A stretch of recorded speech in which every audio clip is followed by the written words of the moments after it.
What do you say to people who call your music vulgar, misogynistic, offensive, degrading?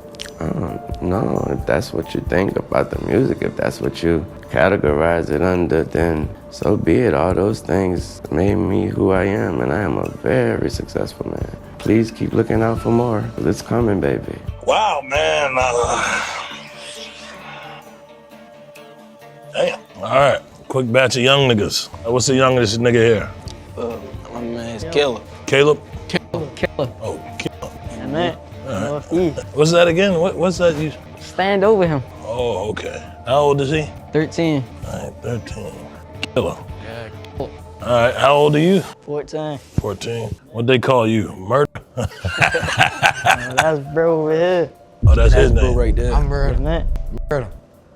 Okay. Example, like when I said black culture promotes degeneracy, that's something that everybody knows. Like, you listen to any rap music, like Durk, I listen to Lil Durk all the time. He's rapping about murder all the time. Like literally all the time. I mean, he's Muslim, and I hope, alhamdulillah, he becomes a better Muslim, but he's rapping about murder constantly. That he knows that will sell more music. He knows that rap beef and like, I'm gonna kill you, you're gonna kill me. Bro, you're 29 with kids, still talking about like killing other people, and you're gonna risk your life over music? Because you got these fake ass beating. My son, bro, you know my son think he beating. My son think he a beating, right? So this is what I'm telling you, clout, sucking shit. My son, not one of the biggest gangsters in the world. What you talking about? Probably why he did. I gotta see my son. He didn't want to go under your shit. He probably want to go under your shit. You a gangster, so he don't want to go under you. But I can smack the out of him. But he had to do the opposite, though. This is my son. And why would they the same? Figure it out. You in Vegas, you can't be a black disciple. Come on, gang. Ain't no beating. He gonna try to walk in his own light. That's one thing about kids. They walk in their own light. No, we're not. I walked in my daddy light. What was that? You talking about a gangster? Yeah. From 70, 38. Nigga, you ain't gonna tell me. That's these goofy ass kids that want to follow something else, nigga. What you talking about? Anything that came after me, my brother a gangster. Every nigga under me, nigga. I'm talking about, nigga. Let me ask a question. Is it good? Is it good though? I'm vice lord. My son gonna be. But is it good? But we got a problem. Black people got a problem. Now we can move to color blindness and always look at the man by the content of his character, never the color of his skin. I'm down for that. You get my vote. Yay and amen. I'm for that. But before we get there, we need to hear some truth. Black people and white folk. Black people got a problem. And it's a God problem. We're done. White people are. You want to say you're tired? From what? We're tired. Black people say we're tired. From what? You're tired of what? Tired of what? DEI, you're tired of what? Having the standards lowered for you everywhere? Tired of what? People walking around on eggshells not to offend you? Tired of what exactly? What are you tired of? What are you so tired of all the time? We're tired. We white people are tired. We're tired of hearing about it. It's 2025. This is America. Get a job, dress yourself in them, put some shoes on, stop with the slides, sweatpants, put some shoes on, put some pants on, get a job, speak English properly, be respectful, be considerate, salute the flag, and shut up. Oh boy. All right, so before anybody hop in my comment section, and by anybody, I mean, for the most part, black people, because as we all know, if a black person sees another black person criticizing the black community on the internet or in a public setting where white people can actually hear them criticizing their own community, you're called a sellout, a coon, an Uncle Tom. You hate yourself. You're just trying to impress white people. All this, that, and the third. It doesn't matter if everything you're saying about the black community is actually true. That's what they tend to resort to, name calling, instead of having a substantive conversation. Well, before you waste your time and saying that I'm grifting in this video, is that what it's called when you grifting, or saying that I'm hopping on this topic because it's currently trending? I'd like to let you know that I actually made a video about 3 years ago titled "This is Why I Don't Follow Black Culture Anymore" that performed fairly well, and I talk about all the things that is currently trending when it comes to black fatigue. So don't even waste your time. I've been talking about this, and I want to remind you that in that video, that was during a time when being pro-blackity black and a social justice warrior was at its peak, with the whole George Floyd and the Black Lives Matter and all of that happening. I was talking about that in the thick of it.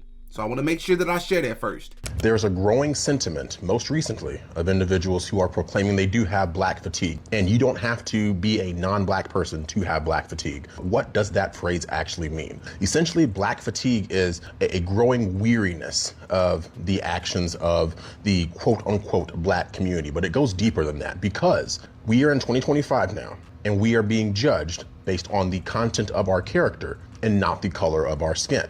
But the interesting part is the lie that's been sold to the black community in particular is that the color of our skin dictates the content of our character. That's why in the black community, sometimes you'll hear people say, oh, you are acting white, when they're talking to someone like myself who doesn't act the way most people would expect a conventional black person to act. In their minds, there is a correct way to act black. And the people in your ethnic group who fulfill those very negative stereotypes, those are the ones who are going to essentially drag down the collective whole. And that's why there's individuals who are black who do and can have black fatigue, because they see how damaging it is to see the worst of us attract all this negative attention that then unfortunately gets ascribed to the entire race all too often. But what's unfortunate is here in 2025, now we have to contend with the fact that there's people who are so sick and tired of seeing those negative aspects, those negative individuals in the black community attracting all this attention. That's what is spurring this black fatigue. Also, I want to get a couple of disclaimers out. Black people are not the only people that behave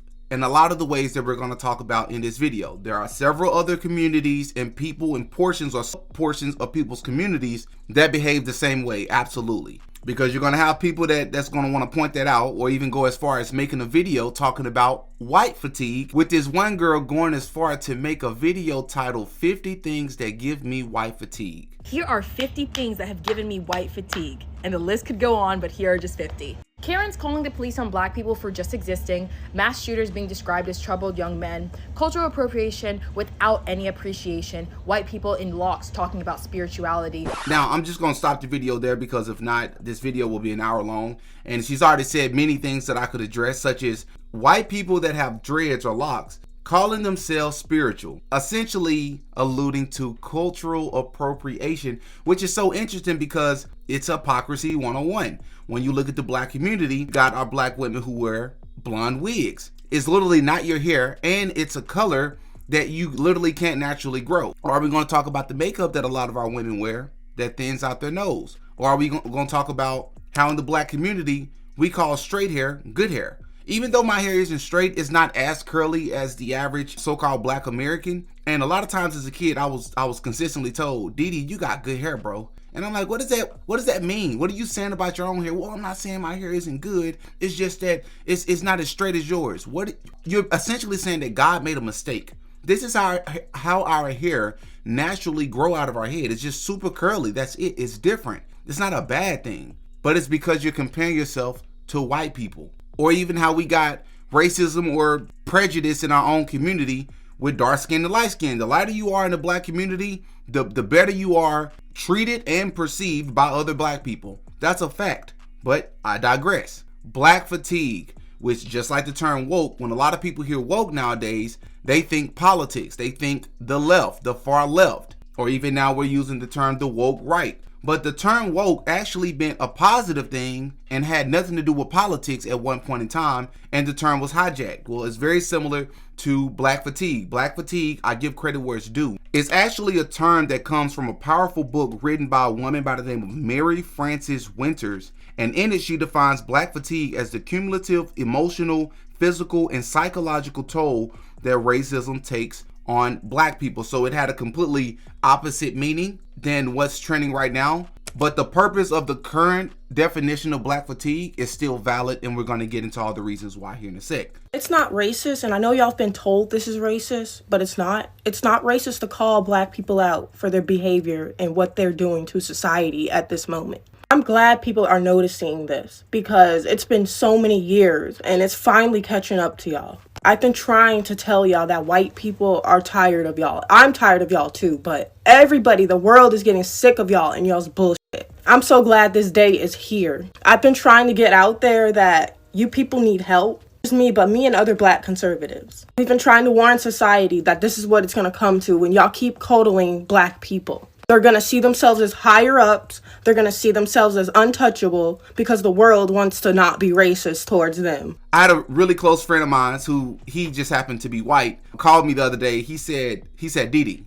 I was like, what's up, bro? He said, black fatigue, bro. And I was like, okay, what about it? You got to do a video on it, bro. And I was like, okay, but that was, you called me for that, bro. That was random. He was like, nah, but it's not random though, bro. It's not random because it's not only a lot of black folks that's trending across social media that's talking about they have black fatigue, but it's a lot of white people that feel the exact same way, but will never talk about it because they don't want to be called racist, bro. So not only that, but a lot of your content, you talking about this very topic. You've been talking about this for years, but we feel the same way, but we don't want to be called racist, bro. And I 100% understood this point, but it also reminded me of all the things that black people do in front of, or a lot of things that a portion of the black community does in front of white people that they wouldn't be okay if white people did it in front of them, like using the N-word. Like it's been almost 10 years since I used the N-word. Like I stopped using it in my early 20s. And I remember one of the biggest reasons, he never knew this, but one of the biggest reasons I stopped using the N-word was because I used to work at this restaurant, and there was a guy at the restaurant who rapped really well. He would be rapping while he cooking. He just loved to rap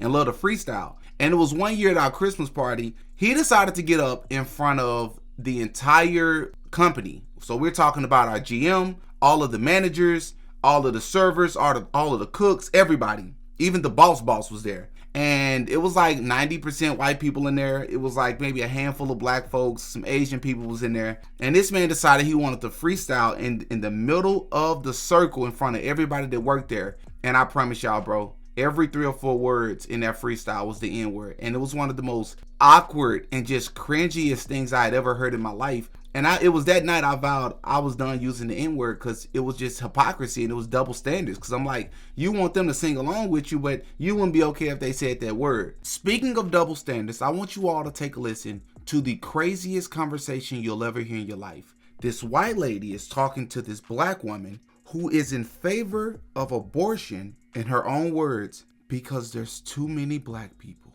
I can't make this up. Right now, Planned Parenthood actually helps the black community just in regards to helping us not be overpopulated. Right? The black community is overpopulated. It is. There have been 20 million black children aborted since 1973. Do you think that's a good or bad thing? So the black community is still overpopulated because of our government. It is. Gang relations. The black community. Stop talking so I can finish. You just said that there are too many black people. How can you say that? So I didn't say that. I didn't say that. Don't clip on. I didn't say that. Don't clip on. I didn't say that. Don't clip on. You just said. I didn't say that. Don't clip on. No, you didn't. Don't say that. I didn't say that. As a black person, I didn't say that. So don't misinterpret what I said. You said Planned Parenthood's helping you because the black population is too overpopulated. Is that what I said? That is your statement, ma'am. Is that what you believe? Is that what you believe I said? Is that what y'all believe I said? Is that what I said? Is that what I said? Did you? Is that what I yes said? or no? Did you say the black population is too overpopulated? The black community is overpopulated. Yes, it is. Statistically, African Americans are below replacement rates. Let me say, there are more abortions happening than live births. I just tried to bring in science. You need to understand. No, you need to understand something, right? They don't care. Black don't care. How would you know that, ma'am? Pro-abortion is by in itself theoretically against the black community. Point blank. Period. Pro-life. She meant pro-life. How many pregnancy centers does the pro-life movement operate? I don't know. I don't give a fuck. More than 2,500. How many maternity homes does the pro-life movement operate? How many kids are on the foster care system? More than How many 400. Kids are still being ruined by bad parents, by the fact that a Republican Party cannot take care of them? How many are still not being taken care of? Yes, you mean to tell me? Yes, you mean to tell me that I should continue? Give me back my money. That I should continuously keep on. You are a eugenicist, ma'am, against your own race, and that is horrific. You are a eugenicist. You are a eugenicist, and that is horrific to hear you. You can't fix that. There's something wrong up here. She contradicted herself. She made no sense multiple times. She kept falling flat. But for some reason, she grew even more confident in the conversation. Or take this gentleman right here who defended a man who decided to pow and unalive an innocent police officer because the day before, this guy's son who had a pow was running from the cops and ended up losing his life. So the dude retaliated, and this guy decides to go online, got fired for deciding to go online and had a message for white America. Oh, now you claim you don't understand this because how Rodney Hinton went. Now we aggressors, huh? because we want to protect our seeds. Because what Rodney Hitton did was he told you that if my son don't come home, it ain't no home. So now you looking back and you like, oh man, why a black father get to do that, huh? That's that black strength. That's that black Yeah, he might foolery. go to prison, and yeah, y'all might give him life. But we stop caring no more, man. You see, you already say we the majority up in there. But as long as you start continuing to take our life out here, we gonna make y'all the one that getting hunted down. You can't keep doing that to us. And so that's what I thought about when my friend reached out to me. And so I said, you know what, bro, I'm gonna make a video on it and I'll talk about it. Since everybody's talking about black fatigue right now, how black people are basically fatigued with the ghetto-ness that goes on in the black culture, I wanted to point out what my black fatigue is, because I definitely have black fatigue. And no, that does not mean I'm tired of all black people. That does not mean that at all. Right. What it means is I'm tired of a select group of black people. I'm tired of the low accountability within the black culture. So this is my black fatigue right here. This is where I'm tired. I'm tired of, very unpopular opinion, I'm tired of when people want to go out and protest and you know, lose their minds over these, you know, cops on brothers and stuff like that, which it should not happen. But I see zero care, zero concern when all of these brothers in Chicago is clearing out parks full of brothers, and I see no protest for that. Instead, I hear music about it. Each one of the names that lost their lives, I hear them in a song. And then you know what else I see? I see the brothers and sisters rapping that song in the clubs, yelling that song in their cars, talking about unaliving each other. That's what I'm tired of. I'm tired of the select outrage. I don't want to see a protest until we protest black on black crime. You can sit here and point the finger and say, yeah, but they made us listen to this music. They pushed this music in front of us. We can sit here and point the finger all we want. But at what point in time do we say, no, we have control over our own culture? We turn the radio off. We hear that song, but like, nah, I don't listen to the new songs at all. That stuff pops up. Turn that off. It's straight evil. Yeah. I'm only 29 years old. I'm not a YN. You know what I mean? I'm not yet. I'm probably right there in the middle. And yes, yeah, they're pushing this to us, but we're listening to it. That's the thing. We're engaging with it. These execs, they understand whatever they're engaging with is what we're gonna push. So if we didn't engage, if we didn't show it no love, you know what they're gonna do? They're gonna change the narrative. And for the most part, I agree with everything he just said. I would like to note, though, I do disagree with one thing. He said that if you don't listen to it, or they push this because they see that the masses want it. I disagree. I talk about this on my main channel, on D. Podcast. Go subscribe if you have not already. But on that channel, I talk about how the music industry has been infiltrated by the CIA, and regardless if we listen to it or not, they're gonna pump this garbage like Sexy Red and all these other artists that none of us, almost like politicians, we didn't vote you in. We don't like your music, but you've been placed in position to make it seem like this is what the masses want to hear. But nonetheless, everything else that he made in the video is valid. If you all show that the music is impacting or influencing you, and you're supporting the music all across social media in whatever ways that you do support it, it doesn't help your claim. And this is something I've talked about for years. Y'all, like, once again, just so people know this is not a grift or I'm not just doing this because it's trendy. About three years ago, give or take, I was invited to go onto this radio show. And I got into a really heated argument with the host. I had never met him before. Really, I got into a heated argument with everybody I was in a room with. And I wasn't called a sellout or a bootlegger or a coon, but he did call me a Charleston White, which is a nice way of calling me the same thing. Because I was calling out the rappers, and he said he don't think it's the rappers' faults, and he see them like actors. So you think that's the proper approach,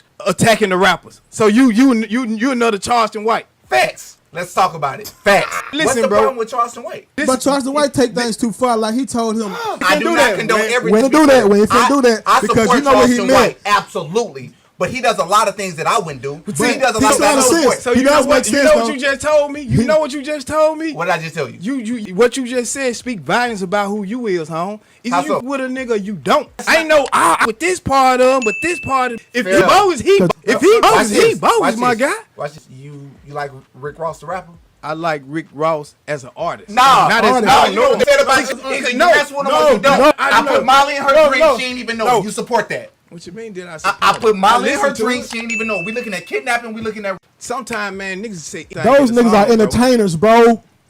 Black fatigue is real. Everybody is tired of black people, but it's two specific types of black people that everyone is tired of. Number one, everybody is tired of loud, ghetto, and ratchet, and violent, and mean, and angry all the time.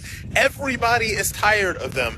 Nobody wants to deal with them. Even other black people do not want to deal with these people. You know when you see them in public, you know when they're going to give you attitude at the CVS. Everybody knows it and they want to avoid it. And yes, I'm so glad that he made that point. I 100% agree. It's not all black folks. Let's make sure we say that. Because really what this movement should be called is N-word fatigue. It really should be called N-word fatigue. But no, I'm talking in tongue in cheek. But it's not the entire black population. It's that portion of the population that we all know about. Everybody across the country who live in different cities and different towns and different states who's never met each other all know these people in their communities. When you go in the store and it's the loud female with the bonnet on her head and super entitled.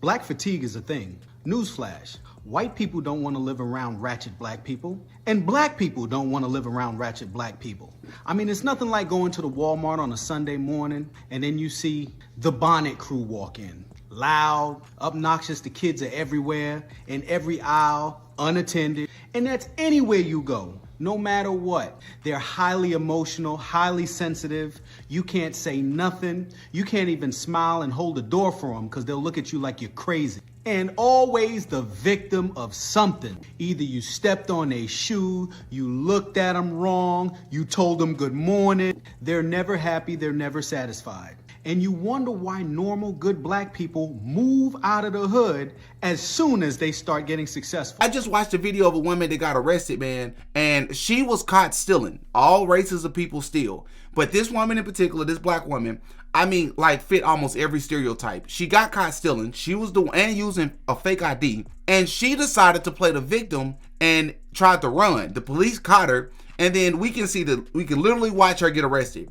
And this woman in this video had the nerve and audacity to say that she was going to press charges against the police for putting the cuffs on her wrist too tight, for inadvertently touching the inside of her thighs and manhandling her. None of that happened. And we can literally see when she was calling the cuffs on her wrist tight, we can all see that the cuffs were sliding up and down her arm. They weren't tight at all. Women typically get favoritism when they come to the police and how they're treated. A lot of times don't even get patted down. Men, we get assaulted half the time. So the fact that she even tried to pull that speaks to the point even more. So again, it's not all black people, but there's a portion. Black people don't want to live around black people. I don't want to live around a bunch of black people. I move to neighborhoods where it's majority white because I know I'm safe. Now, this is uncomfortable reality that no one wants to say, so I'll say it for them. Black people commit a lot of crimes. The majority of the violent crime committed in the United States is committed by a small percentage of people, and they tend to be black men. Look, but the political correctness and being nice and not wanting to tell the truth is precisely this problem. And the reason why you're seeing all this support for Metcalf and Shiloh, etc., is because white people have not been able to step up and say what they want to say for a very long time because of what I said before, systemic, organized, where they don't take accountability for their decisions. Here's the thing. Black people could be as tribal as they want to be. You have people like Tariq Nasheed, Dr. Umar Johnson running around about black power and marry black women and keep it in the hood and all this other stuff. But if white people assemble and say, you know what, white power, we need to keep our nation white, they're immediately ostracized and labeled as supremacists and they get banned off every single platform. I find that interesting. Black people practice the very racism they cry about. You guys can gather together and say Black Lives Matter, black power, but if white people get together and say white power, gather together, they're considered white supremacists and they get banned off every single platform. Why is that Jared Taylor and Nick Fuentes are banned off every platform for practicing white nationalism, but black people are allowed to stand every single platform getting interviews on a Breakfast Club? Explain that to me. There's a two-tier situation here where black people are able to benefit off of being racist while whites are not. And what we're dealing with right now in America is literally a backlash to this black supremacy has been able to run around unchecked for a long time. There was a time about 3 years ago I went to, it's like everything was about 3 years ago, but it was all around the same amount of time.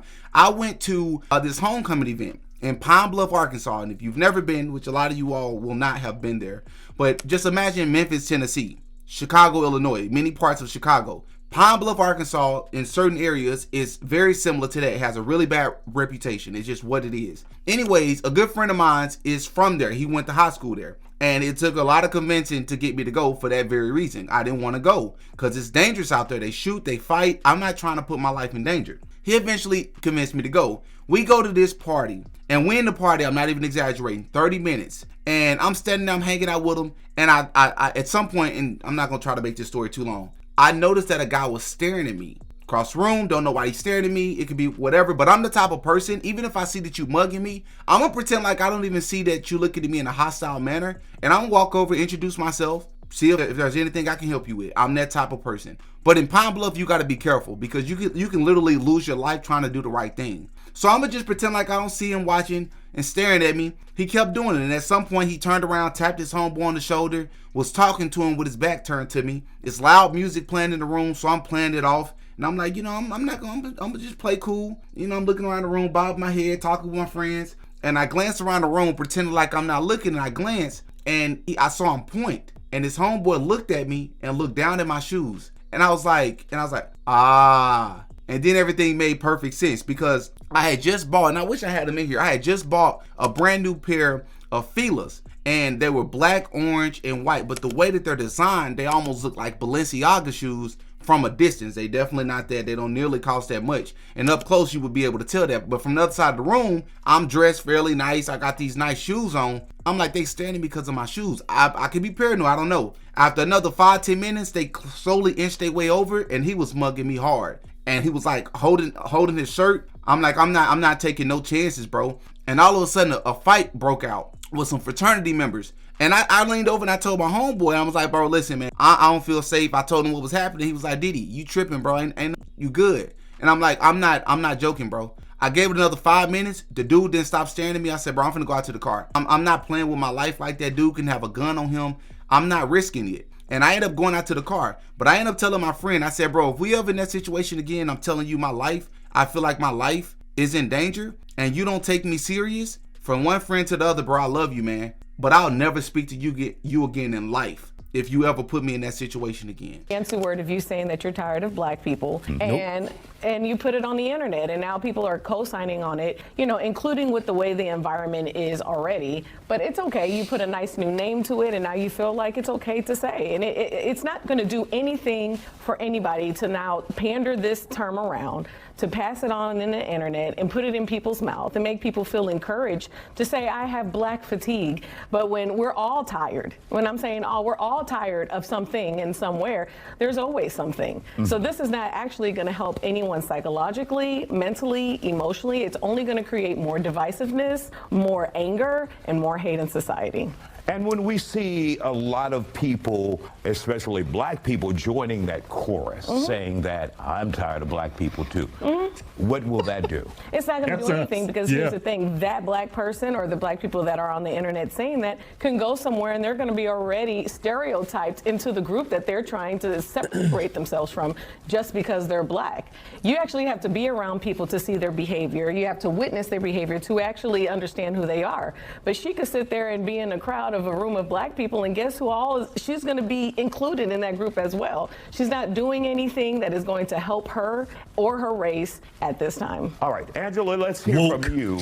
Your thoughts about this black fatigue. Well, with all due respect to Angela, number one, I really disagree with this. It is a completely behavior-based issue. And when white people, black people, Hispanic people are saying we have black fatigue because of the behavior of some black people, we've all seen it, we all know what it is, it's everywhere. And the issue is way more insidious than people realize. And I talk about how a lot of these things come back to what the Democrat Party has done to the black community purposefully, starting with the Great Society of Lyndon B. Johnson, who he famously said, I'm going to have these N-words voting Democrat for the next 200 years. When Democrats said you don't need fathers in the home, you can be on welfare and have as many babies as you want. And oh, by the way, we're going to destroy public schools and we're going to make sure that behavior standards are seen as racist. So the out of control behavior that we've seen in the classrooms, in society, all over,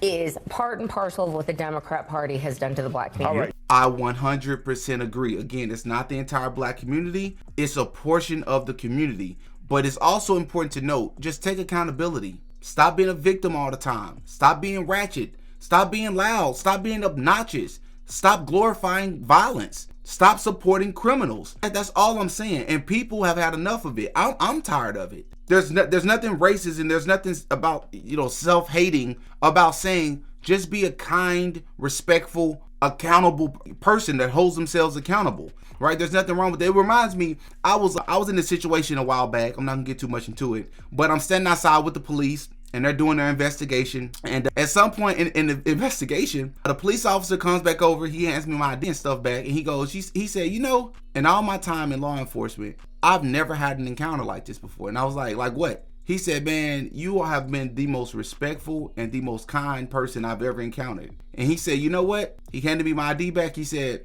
I have nothing else to say here, man. He said, but you have a good spirit, man. Continue being the person that you are. And he walked off. And I stopped him, and I was so confused. I shook his hand. It was a white guy, a white police officer. I shook his hand, and I was like, I appreciate that, man. He was like, no, I appreciate you. Because you'd be surprised the encounters we have out here. And I knew exactly what he meant by that. Because it's not just black folks. I'm just saying that really stood out with me, and it always stuck with me that he wanted to go that extra mile to say these things. You know what I'm saying? So like I said, I've been talking about this for years. The glorification of rap, the glorification of criminals, right? Acting belligerent, no home training. People don't want to deal with it. And I 100% support it. It's not racist, especially when you got all these black folks that's saying the same thing. You think all these black folks trying to please white people? Of course not. We saying the truth, bro. It doesn't matter who or where the truth comes from, as long as it's the truth. That's what matters. Y'all in the comment section, let me know what you think about this. How do you feel about black fatigue? Is it a real thing? Are people exaggerating? Or is there really something to this, man? Hop in the comment section and let me know. I'm Demetrius. I go by Didi. That's all for this one. Until next time. Peace. Oh, yeah. Didi got a podcast.